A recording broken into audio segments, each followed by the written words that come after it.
At 6'10" and 238 pounds, John Isner is known for his sheer power on the court. This year, the American #1 claimed his 8th ATP World Tour trophy at the Heineken Open in Auckland. Healthy again after a series of injuries, he's looking as competitive as ever.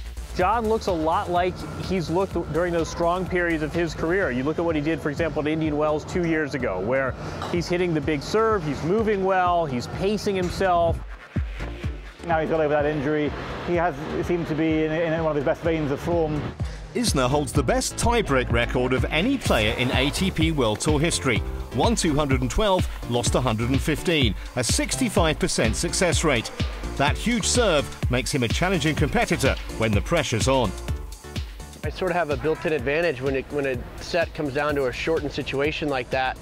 A lot of times I have more adrenaline going through me, and I tend to come up with my biggest serve and outside of my serve with a lot of big shots as well. So if I can hold 2 points on my serve and kind of nudge ahead, whether it be 2-1 or 3-2 in the tiebreaker, it just puts so much pressure on my opponent. And for me having such a weapon on my side, it helps me a lot.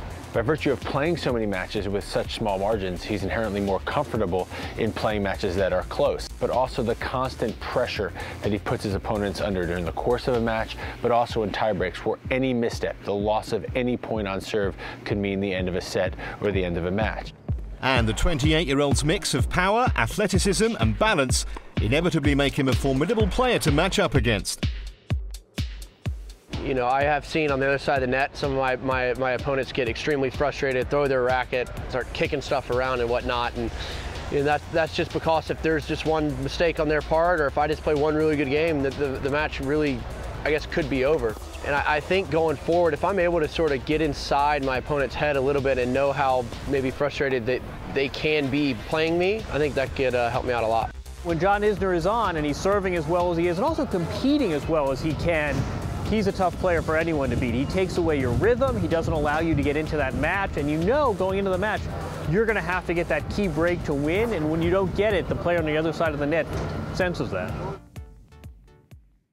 As the highest-ranked American on the ATP World Tour, Isner sets the bar for his fellow countrymen. With similar game styles, Sam Querrey and John Isner stick together, not just as friends on the tour, but also frequent doubles partners. We push each other on the court to do well all the time. We're always cheering for each other. Off the court, we're not competitive at all. We're pretty easygoing. We're buddies.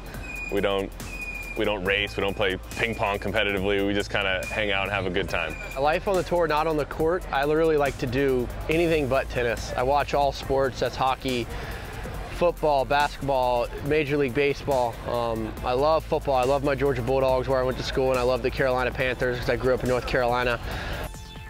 John's top priority is to maintain the best possible physical condition so he can achieve his maximum potential on court. Many believe he has the game to rise up the rankings, and he shows no signs of slowing down.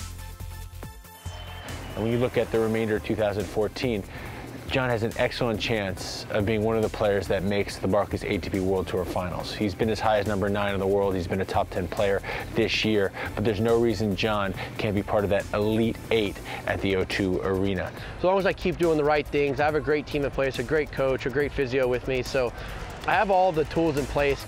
If I can stay healthy, that's really the ultimate key for my success. That'll allow me to be on the court, that'll allow me to win matches. And I think for me, the best part of what I do is when I'm on the court and I'm feeling good and I'm feeling strong and I'm feeling fit and winning a match, and in a fashion like that, knowing that nothing's really hurting you is a really good feeling.